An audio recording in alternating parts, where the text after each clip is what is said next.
Alright, how's it going, guys? Welcome back to another Ned's MMA channel video. I am your host, Omar. Welcome back, guys. It's been a bit. Today we're going to be talking about UFC 273, Volkanovski vs. Korean Zombie, with the co-main event of Aljamain Sterling and Peter Yan 2. Two belts on the line, so should be a good night of fights, but let's get right into them. We're going to go quickly over the early prelims.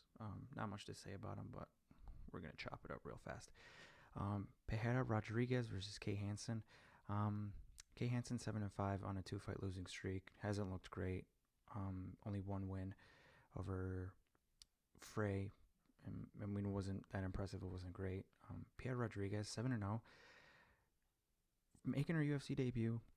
She has some good finishes on the regional scene, but it's really hard to say, especially with women's MMA. But I just think being 7-0 and actually finishing 5 of her fights, she's not a decision fighter, so she goes in there, goes for the kill. So I just see her actually putting it on Kay Hansen and getting a pretty good win. I think it's going to go to decision. Kay Hansen's tough enough to survive. Rodriguez might feel it under the bright lights, being her first fight, but I think it's going to be a unanimous decision win for Rodriguez. Nothing much there, to be honest. First fight on the card, nothing, it's going to blow your hair back. Moving on, Vince Pichelle versus Mark Madsen. This is actually a pretty intriguing fight for the grappler fanatics out there. Vince Pichelle, sneaky, good fighter. This is really good grappling, man. He has an interesting career, He's been with the UFC for nearly a decade now. If you count the time he was on The Ultimate Fighter back in 2012, the UFC Fighter Live, when Faber and Cruz were the coaches, that goes back to 2012. He's only lost twice. He's lost to Rustam Khabilov and Gregor Gillespie, but he hasn't had that many fights, and there's been times where he had long hiatuses, long breaks in between fights. This is a pretty quick turnaround for him. The last fought in August. Prior to that was August of 2020. And then prior to that was June of 2019. So not the most active fighter on the roster, but this is a pretty quick turnaround for him. Fighting Mark Madsen. Mark Madsen also coming off a bit of a layoff. Didn't have the best performance against Clay Guida. Oh, never mind. He fought in August as well. Didn't have the best performance against Guida. I thought he won 29-28. One of the judges headed for Guida. Nothing, not the most impressive, but I mean, the guy is still a Olympic gold medalist. The only thing that sucks is I wish this guy joined the UFC way sooner. He's 37 years old at lightweight, but he's undefeated and hasn't taken that much damage. So I'm gonna have to go with Mark Madsen. I think his wrestling is just gonna be better than Vince Pichelle. I do see it going to decision. I think Vince Pichelle is gonna win the third round. Mark Madsen has shown to slow down and to gas a little. He's done that in his past 2 fights, but I think he's going to do enough in the first 2 rounds. The grappling is the offensive wrestling is going to be a little too much for Pichelle, and Pichelle's good, but we've seen him lose to better grapplers like Khabilov and Gillespie. So Mark Madsen via unanimous decision. All right, moving on. Julio Arce versus Daniel Santos. Santos making his UFC debut. This guy hasn't fought in a while, man. Hasn't fought since 2019. Julio Arce is coming off a loss, but it's against Song Yadong, and we just saw how good Song Yadong is when he just flatlined Marlon Moraes. And Julio Arce, even though he lost that fight, he got TKO'd in the second round. He wasn't doing too bad. I do think Julio Arce is going to be able to pull this off. He has decent wins on his record. He even has a win over current top 10 featherweight Dan Ige. That's nothing to scoff at. Before that, he beat Andre Ewell by TKO, and his other 2 losses are split decisions to Kim Dawodu and Shayman Moraes. I thought he won the Shayman Moraes fight. I mean, obviously the judges didn't think so because they saw the bloodbath that fight was. Arce had a pretty vicious cut, and it was just plastered in blood.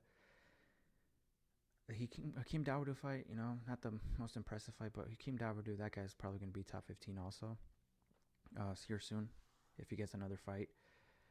It took him to split decision. Only Song Yadong has been able to get him out of there. So I think the experience is going to be too much. Julio Arce is going to win by decision. I think there's going to be a lot of decisions on today's card, just letting you guys know. But I could be wrong. All right, moving on. Mickey Gall versus Mallet. I don't know how to pronounce it. It's Canadian. Mickey Gall, 7-4 in the overall. Not the best record, especially for someone who's pretty well known. Mike is 7-1-1. Mike has had an interesting career. I'm just going it over in Tapology, and I see his sole loss is to Hakeem Dawodu back in 2014. That guy fights at featherweight. This guy's fighting at welterweight now.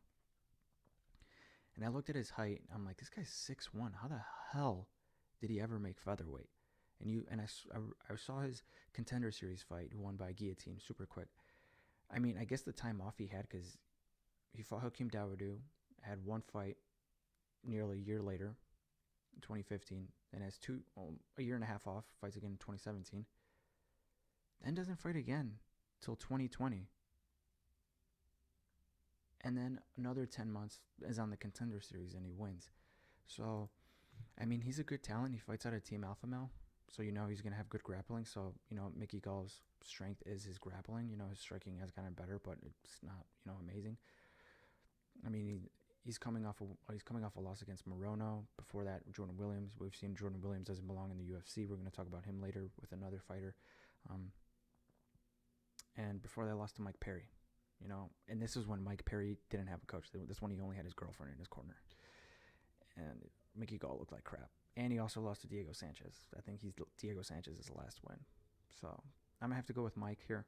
I think he's just going to win by decision. Possibly a late TKO or submission win in the third round. But, these early prelims fights, really not blowing my hair back. Nothing too impressive. It's the rest of the card that is pretty intriguing, though. So let's get into the televised prelims on ESPN. Georginio Rosenstrike versus Marcin Torboro.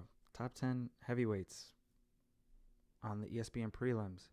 You're going to hear me rant later about another placement of a heavyweight fight that I'm honestly pretty upset about. But Rosenstrike versus Tabora. I got Rosenstrike by KO first round. Tabora always loses in the big fights when it matters. He goes on good win streaks. He beats lesser guys like Walt Harris, Greg Hardy, Ben Rothwell, Grishin, Spivak. But then when you put him up there against like the top 10 guys, top 15 guys like Volkov, Sakai, Abdurrahimov, Derek Lewis for Silver Doom, he's losing these fights. And there was a time where he got KO'd back to back pretty viciously. But that was back in 2019, and he came back on a 5-fight win streak, 5-fight win streak. Then he gets a step up against Volkov and loses by decision. So I think Georginio's power.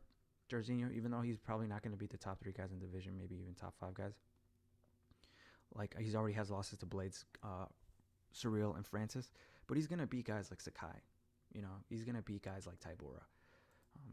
He has that power. Tabora has been KO'd before. So I see Georginio getting a KO either the first or second round. Even third. No, I just see a KO for Georginio. I know that's saying first, second, and third. That doesn't really help if you're a betting man. But Georginio is going to get the KO here. I do think it's going to be in the first round. With anything that he touches, you're going to see Tabora get on skates, and it's going to be night-night. So at least we're starting off the televised prelims with a banger, honestly. This is going to be a decent, fun fight. All right, moving on. Anthony Hernandez versus Josh Fremd. Hernandez has had a switch-up of opponents, Honestly, he's a game guy for still pulling through, still wanting to fight some of these guys. At first, he was going to fight, I believe, Duraev. Then he was booked against Duplessis. And then now he's against Josh Fremd.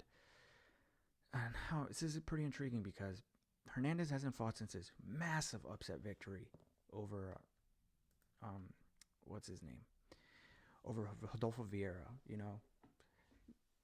Joe Rogan was creaming his pants about Rodolfo Vieira because he's ripped to shreds and he's a freaking Brazilian Jiu-Jitsu wizard. And Hernandez survives the first round, even like the first 2 minutes, because after that, Vieira was gassed beyond belief.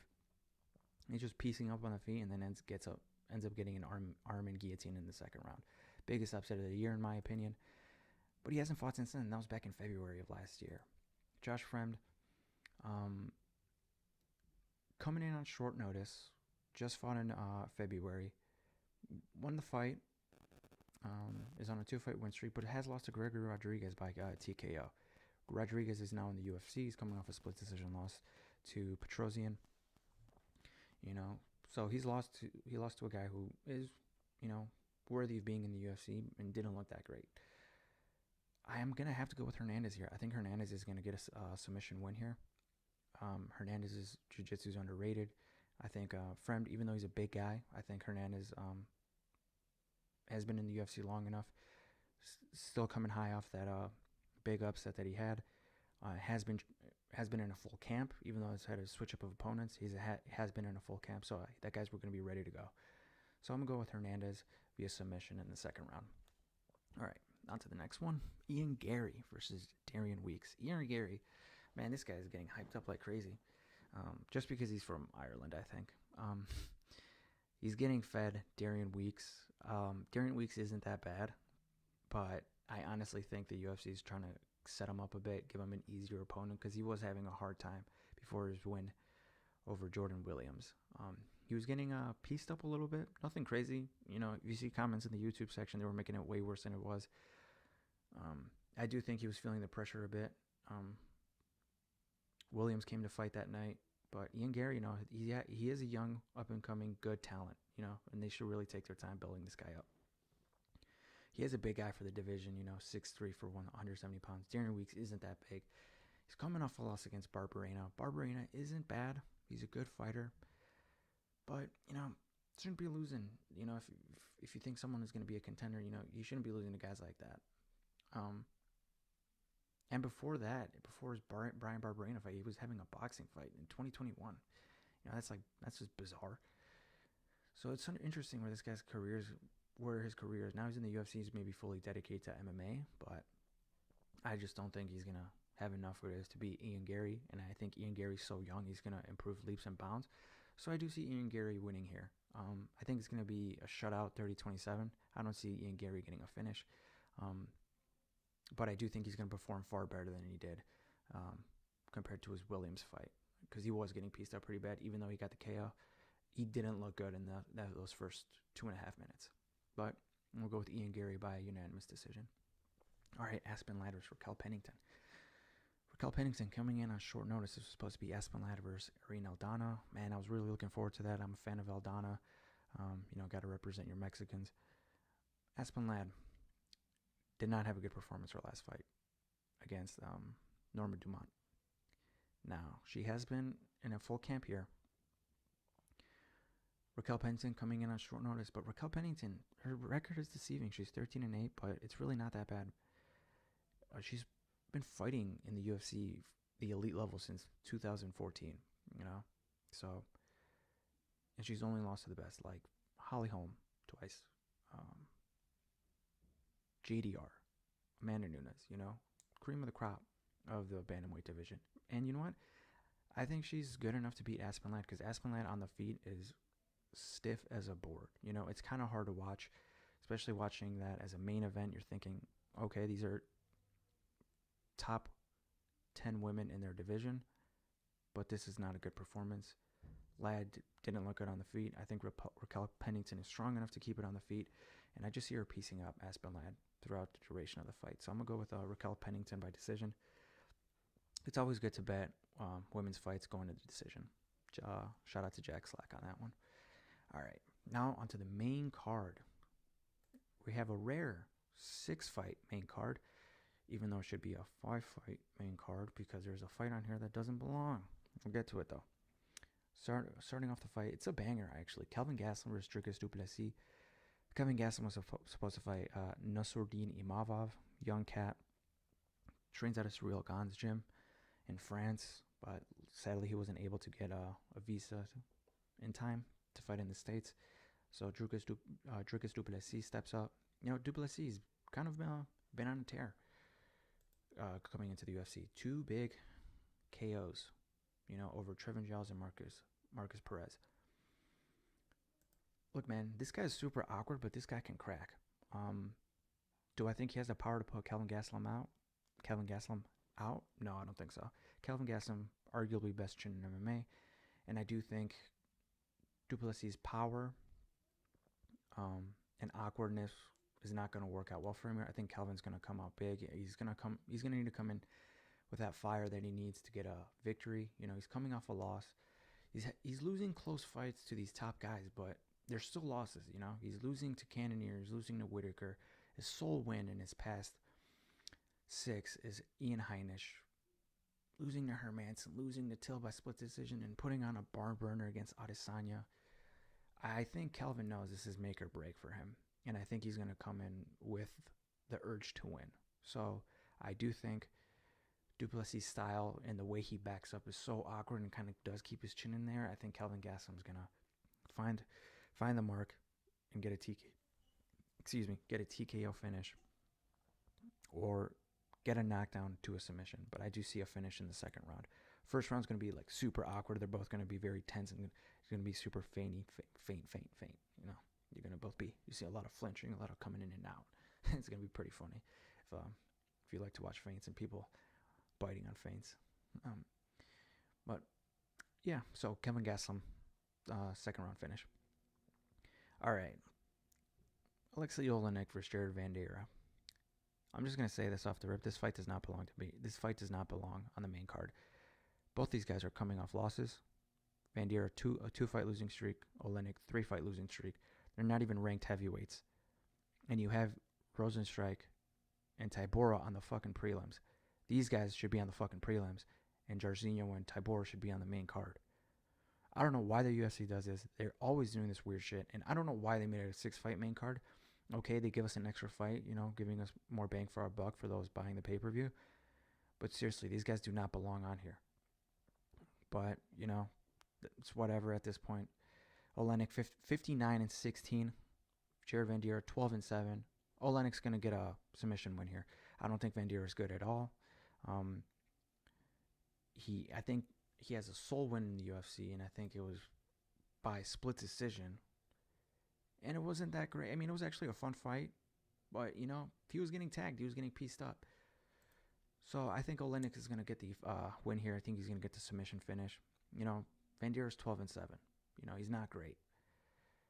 He's a Contender Series guy. Dana White loves his Contender Series guys. He loves to put them on big cards, you know, make a show that these guys belong in the UFC. Most of them fucking don't.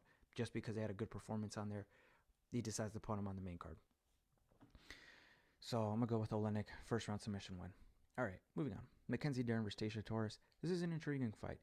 This is going to show how much Dern has improved since her last fight. You know, she lost to Rodriguez. Not fairly competitive. Dern only had one good round. She wasn't able to get the submission. You know, Rodriguez showed her grappling defense. Tecia Torres, you know, on a 3-fight win streak, snapped that losing streak she was on. She's looking better and better. You know, looks like she's decided to learn, improve on her skill set, and really hone herself and really fill into what she did best back then when she was beating Rose Namajunas, beating other girls like Angela Hill and stuff. Now, like I said, on a 3-fight win streak, I do think Tecia Torres is going to get the win here. I think her speed and her strength is going to cause a lot of problems for Mackenzie Dern. I do think Tecia Torres is smart enough now to be able to defend the takedowns and avoid the grappling, because Mackenzie Dern is going to go in, try to clinch up. She's going to try to pull guard. You know, she's going to do everything she can to get that fight to the ground. I still think Mackenzie Dern's striking needs a lot of work, even with her time off, even her working with Jason Perillo, her boxing coach. I still think she needs more work. So I don't think she's going to be able to perform like that. Tecia Torres' speed is going to give her problems. So I'm going to go with Tecia Torres by decision. 6 for Mackenzie Dern, because I do like her. I do think she comes to fight every time. But Tecia Torres is just a bad stylistic matchup for her. So Tecia Torres, unanimous decision. All right, Gilbert Burns versus Hamza Shimayev. Now, this is the fight the whole MMA fandom is talking about, because everyone's super hype on Hamza Shimayev. I'm pretty high on Hamza. But the fans need to chill out. Everyone's saying, you know, like, Usman's already holding the belt. Every time someone brings up that, oh, Usman doesn't have any contenders, even Izzy doesn't have any contenders, everyone's just saying, Hamza. Just wait for Hamza. Just wait. Hamza's there, you know. So, do I think he's very good? Yes, he is very good. Do I think he's going to be a world champion? I don't know, because he hasn't fought anyone of elite level like someone that Gilbert Burns has. Do I think he can beat Gilbert Burns? Yes. Do I think he's going to beat Gilbert Burns? Yes. That being said, I don't think it's going to look as dominant as people make it to be. People think that Shimayev is literally going to choke out Gilbert Burns in like the first 30 seconds or knock him out in the first exchange. No, I think this fight's actually going to go into like the second round. I think Shimayev is going to look pretty good, but I think Gilbert Burns is really going to be throwing hard. He's really going to be pretty aggressive. If it does go to the ground, I feel like Burns is going to be very aggressive with BJJ. I mean, people forget, man, Gilbert Burns is a second-degree black belt in Brazilian Jiu-Jitsu. This guy's got numerous world titles in Jiu-Jitsu tournaments. You know, he's not just a basic BJJ black belt. This guy can freaking grapple. Hamza Shimayev can wrestle his ass off. And he's a pretty good striker, and he's massive for the division, dude. This guy's got a massive frame. This dude is honestly a weight bully. Call a spade a spade. He's a freaking weight bully. Yeah, everyone says Burns is like, oh, he's a former lightweight, you know, there's nothing. No, the dude's now a full-blown welterweight. He's had 5 fights at welterweight. He was a welterweight before he joined the UFC. In his 9 prior fights, he was just cutting weight because he thought that's was the best thing that he should have done at the time. He performs better at welterweight.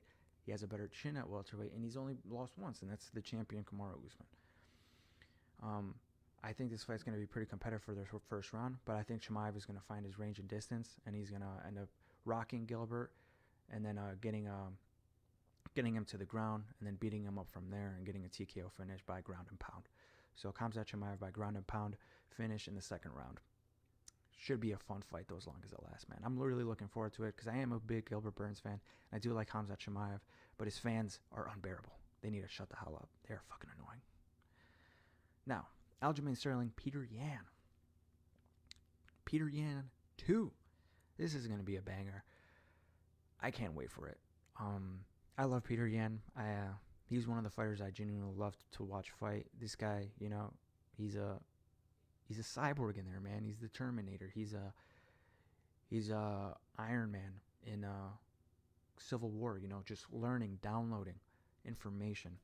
Slow start in the first round, but the longer the fight goes, man, he's just a freaking devourer in there, dude. This guy's a killer in there.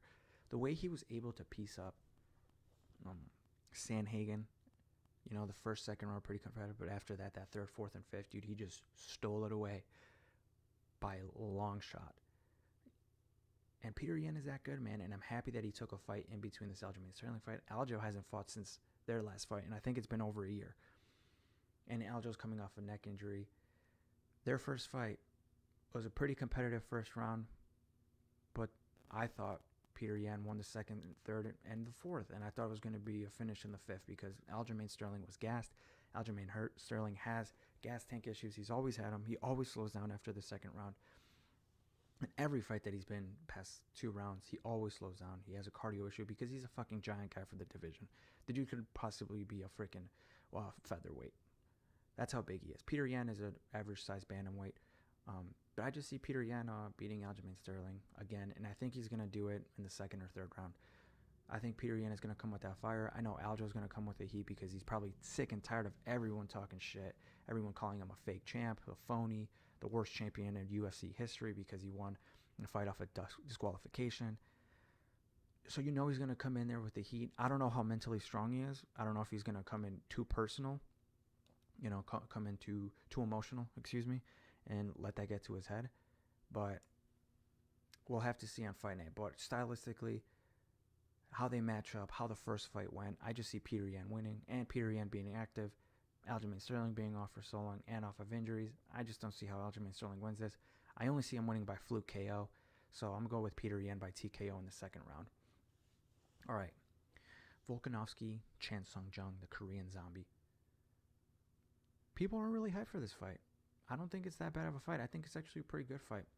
I'm happy Volkanovski's getting in there. You know, this guy's been pretty inactive. I know a lot of it has to do with COVID and not with him. So I think this is going to be a lot more competitive than people give it to be. But I do think Volkanovski is going to win a 49-46 decision. Volkanovski's striking is just so good. That guy's distance management for being a pretty small featherweight frame-wise. I mean, you have giants in there like Max, Yair, Cater, Giga, these guys are like 5'9", 5'10" up. Like Giga, I think he's even like 6'1" or something ridiculous, or 6 feet. And Volk is barely like 5'6". He's a smaller guy, but he has a pretty decent range.